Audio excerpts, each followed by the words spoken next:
Hello and good afternoon. Hi, this is Paul Cowsill with the Cowsills. Listen to that voice. Oh, my God. You even speak in tune, sir. Is this Arrow? Yes, it sure is. Man, it's so good to talk to you again. You too. This comes at such a great time, this new collection of music, a Christmas offering, because I think that as a human race, we need something where we can kind of escape, and you have provided this. Well, we're happy to serve it all. Well, and there's just some special moments. I mean, even like the song Christmas Time, a song for Marissa. I mean, this one right here, this is emotional. I keep playing this song over and over.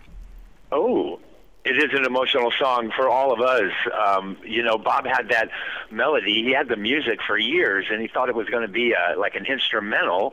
And I was saying to him, we don't really do instrumentals, Bob. And he goes, oh, yeah, okay. And then his daughter, Marissa, was born premature. And so she was in the ICU, and we were all up in the ICU, and it was Christmas. It was the Christmas time, and Bob came to me and he goes, hey, I'm going to make this a Christmas carol. Wow. I go, do it, dude. And so that's how that came about. So it's pretty an emotional song for all of us. Don't you love the way that music does play inside our imaginations for several months or even years, the way that it just comes to life? Yeah, it's the beauty of recording, right? Yeah. It's wow. Yeah, I mean, to go in there and to have it, I mean, a lot of listeners don't understand the makeup of a song and how when you go into that studio, you've got to physically build that song. From scratch. Yeah. You betcha. And especially with the vocals, and boy, that was just an onslaught of vocals. And but we had good people with us. We had some of the Bengals were with us on that, and they're on our choruses. And also Peter Holsapple of REM and Hootie and the Blowfish, he's on there with us. Oh, so it was a great day. See, that's what I love about modern day music.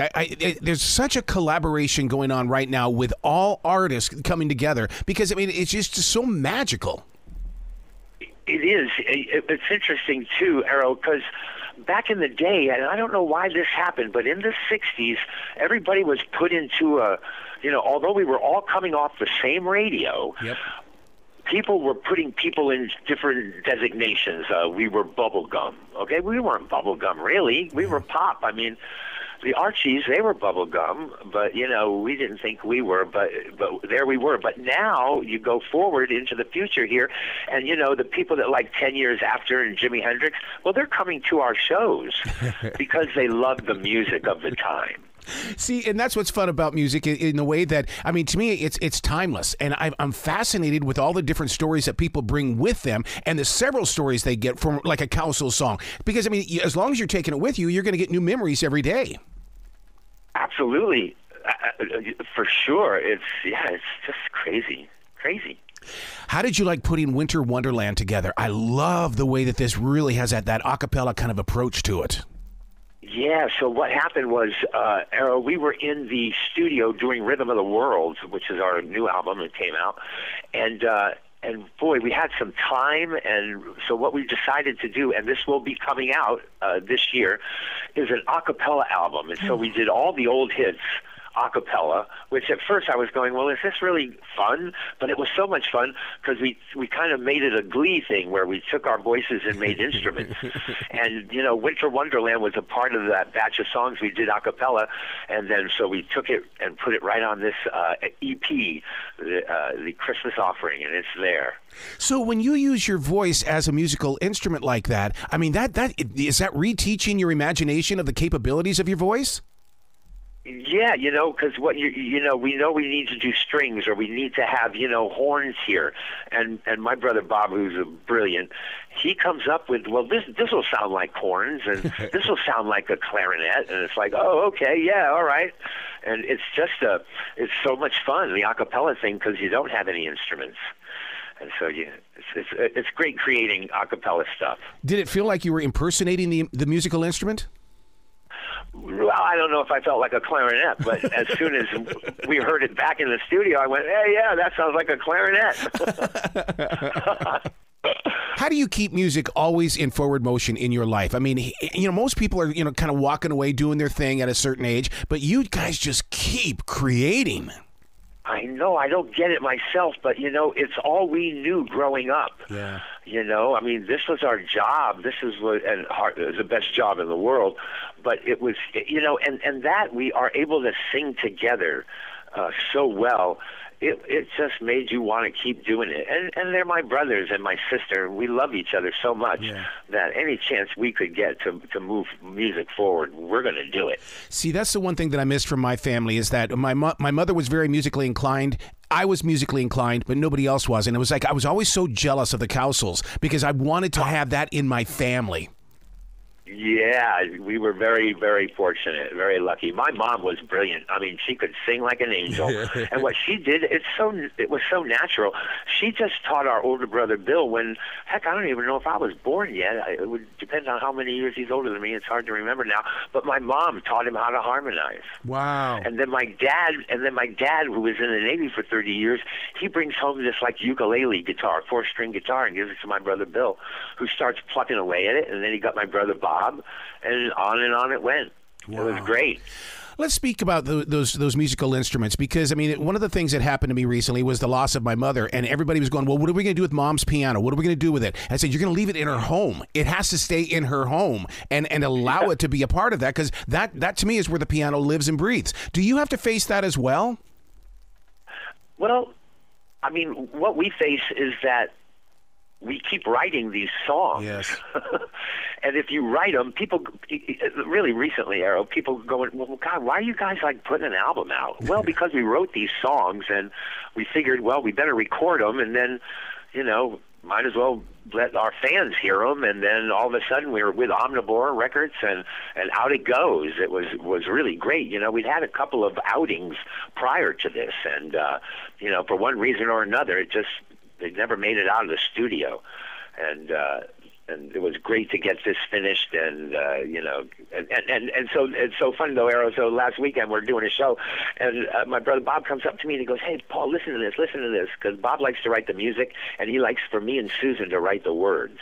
Oh yeah, and that's kind of how it rolls out. So, he's constantly plucking away at that guitar. And as soon as he has a new melody, I always look to Susan and go, well, we need to write, buddy. Wow. Don't you love those moments, though, when somebody brings over a guitar riff and all of a sudden your imagination kicks in? I mean, to me, oh, my God, it feels so good. It is so much fun, and we were able to do it for the last couple of years on the Happy Together tour, where we're on this bus all summer. I mean, nonstop. And when people would go to bed, me, Bob, and Susan would stay up in the front lounge, and we just started writing songs. I don't even know. We kept looking at each other and going, what is getting into us here? Why are we doing this? It's like, what are we... As that lyricist, do you find yourself saving the writing? And the reason why I bring that up is because the last couple of times I've been in the studio, I've kept my book in front of me, and I love going in there to see how I scratch things out because things weren't pacing themselves out when we were putting the instruments with the vocals. Do you keep a book like that as well? Yes. Susan bought me a book. She's always kept a book. And so, and I'm a paper guy, so I had papers everywhere.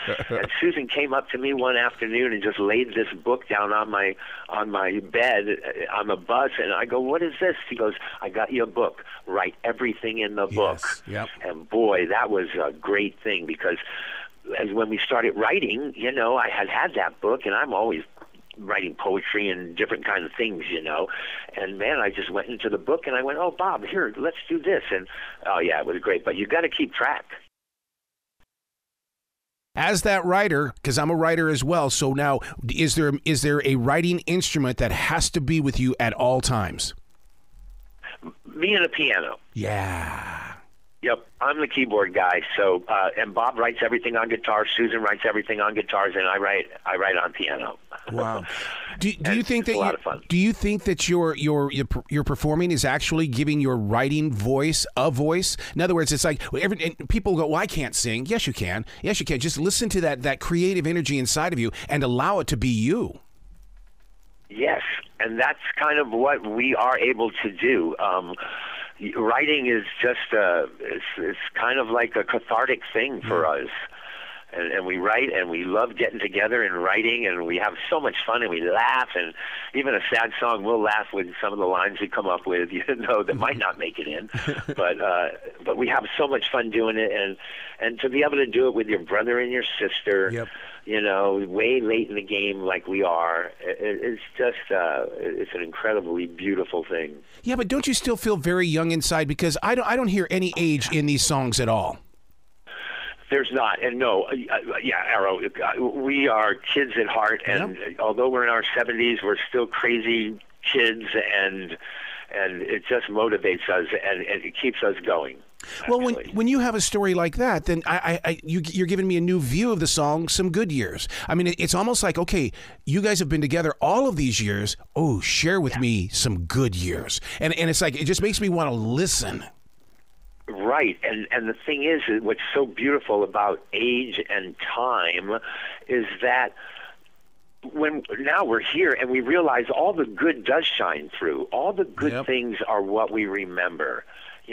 There was all this negative or whatever, whatever was happening back then. As you grow and you live life, those things seem to just be left by the wayside, and all the good things kind of come to the top. Now, I don't know if we're all kidding ourselves, and that's just, what we want to do. But it's a beautiful thing. Are you guys ever going to make your way to the Carolinas? You know what? We come through the Carolinas, and we've stopped in Durham and Raleigh, and we've played there on this Happy Together tour, which is 6 acts, from the 60s, go out and play all their biggest hits. So people are sitting down to getting about 34 million sellers coming at them, and they all know the words.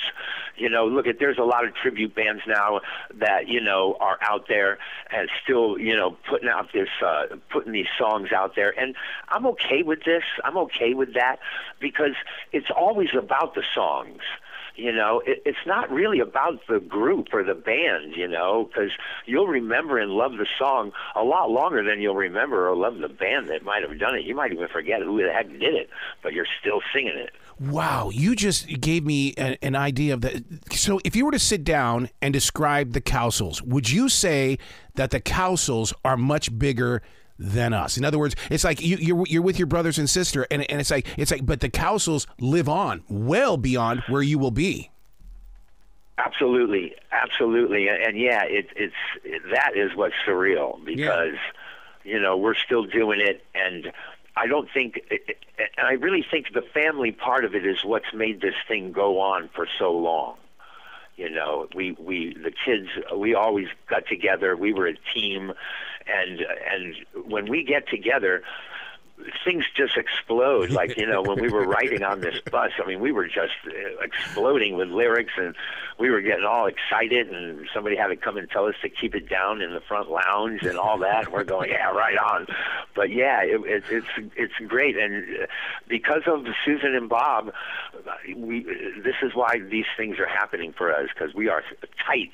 We are very, very tight. Wow. I can't imagine that bus ride today compared to back in the 60s. Oh, yeah. We had our option back in the 60s to go on that Dave Clark Cavalcade of Stars tour. Wow. And we were asked to do it, and we went to Dick's office, and he was there, and the secretary, he called the secretary, bring in the contract. Oh, the secretary didn't have the contracts, and it was going to take, till that afternoon. And so we left his office, and we had lunch, and we talked about, well, are we going to get locked into this and not be able to write and do new music? And so we didn't do it. Wow. We said no to that, and because we had more to do. What we realize now is that we could have done that and the more to do. It wasn't one or the other, but in our brains it was, And so, but fortunately, because we didn't do that, we did get the Happy Together tour, and it's just like the Cavalcade of Stars, And so we were fortunate to be able to get that at the end here, because we're going to keep going out on this thing. They told me, if we can't book 20 shows, we're done. But they're booking 60. I mean, it's huge. So where can listeners go to find out more about this tour, to find out more about your brand new music and the album and everything? Well, for the EP, I would want to send everybody to Omnivore Records, because if you just go there and put in Cowsills, a Christmas offering, it'll be right there, and you can get it right there. Otherwise, they're going to have to call their grandkids or their kids to find out how to digitally download something. When I heard this was a digital download, I went, well, how do I digital download? Where am I going to hear this thing? And it's just crazy. So, but it is a digital download, and just ask your grandkids. You're so right about that, because I mean, nowadays with Spotify, iHeartRadio, and everything, the young adults they'll call you their band. The Cowsills are my band. Why? Because it's on my Spotify list. I mean, I just love the way that everybody has turned this into a gigantic music store.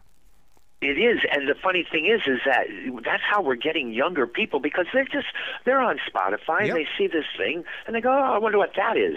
And now they're showing up to our meet and greets after a show, and they're young. Arrow, these kids are young, and then I think to myself, because we always go, wow, why are you guys into this music?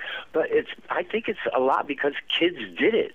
Yep. We were kids, you know. I'll talk to friends of mine who have little kids, 2 and 3 and 4, who love the Cowsill music, and I think it's because we were kids doing it, and I think kids hear the kid. Oh, heck yes, especially in those old-time recording studios. That, to me, is the reason why that music is still alive, because it captured a moment. Right, a moment has been captured. Mm-hmm. So, yeah, and that's the beautiful thing of music. It captures a moment in time. Wow. That's why it's only about the song. It's not about the groups, because that moment in time is in everybody's head. They're remembering the 7th grade, you know, when taking the bus. You know, music does that, and that's the genius of music. Wow. Paul, you got to come back to this show anytime in the future. The door is always going to be open for you. Thank you, Arrow. Thanks for having me on today, and I just want to wish all your listeners and everybody out there a Merry Christmas and a Happy New Year. There's that positive voice. I love it, man. You be brilliant, all right? Yes, you bet.